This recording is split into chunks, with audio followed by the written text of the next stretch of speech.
ဒီလိုမျိုးပေါ့နော် celebrity တွေနဲ့ပုံနေခဏရိုက်ပြီးတော့အတီပတီပေါင်းများစွာနဲ့ခဏပွဲတွေတက်နေတော့ April ကဘလို့အလုံးမျိုးကိုလောက်တာပါလေအားလုံးပဲမင်္ဂလာပါ April မျိုးပါ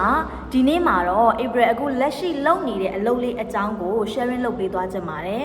April အခုလက်ရှိလုပ်နေတာကကြတော့ဒီ Chinese exhibition company တခုမှာပါ exhibition ကိုတိုက်ရိုက်ဘာသာပြန်ရမယ်ဆိုရင်တော့ကုန်စည်ပြပွဲလို့အဓိပ္ပာယ်ရပါတယ်အဓိက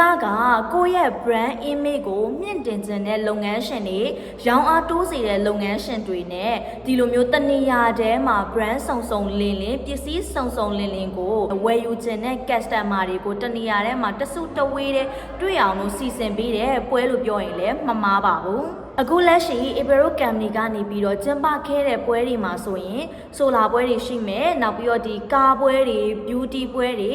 operating ပွဲတွေနဲ့စက်ပစ္စည်းပြပွဲတွေအပြင် furniture ပွဲတွေလည်းရှိပါသေးတယ်ရှေ့ရက်ကမှကျင်းပပြီးစီးခဲ့တဲ့ပွဲဆိုရင်ဒုတိယအကြိမ်မြောက်မြန်မာ International Beauty Expo ပွဲကြီးပဲဖြစ်ပါတယ်အခုလာမယ့်ဇူလိုင်လထဲမှာဆိုရင်လည်းဒုတိယအကြိမ်မြောက်မြန်မာ International Auto Expo ပွဲကြီးထပ်မံကျင်းပသွားဖို့ရှိသေးတာဖြစ်လို့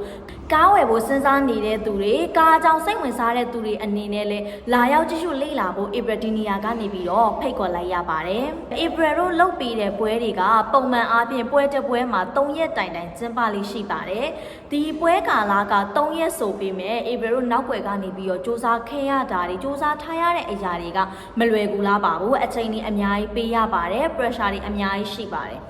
ဒီအကြောင်းလေးတွေကိုလည်းနောက်ထပ်ဗီဒီယိုလေးတွေမှာအပိုင်းဆက်အနေနဲ့ April sharing လုပ်ပေးသွားပါမယ်ဒီနေ့ April ဒီဗီဒီယိုလေးမှာပြောခဲ့တာကတော့ April လုပ်နေတဲ့ company အကြောင်းလေးကိုအတူချုပ်ပြောခဲ့တာလေးပဲဖြစ်ပါတယ်အားလုံးပဲနောက်ထပ်ဗီဒီယိုတွေမှာတွေ့ကြပါမယ်ရှင်ကျေးဇူးပါ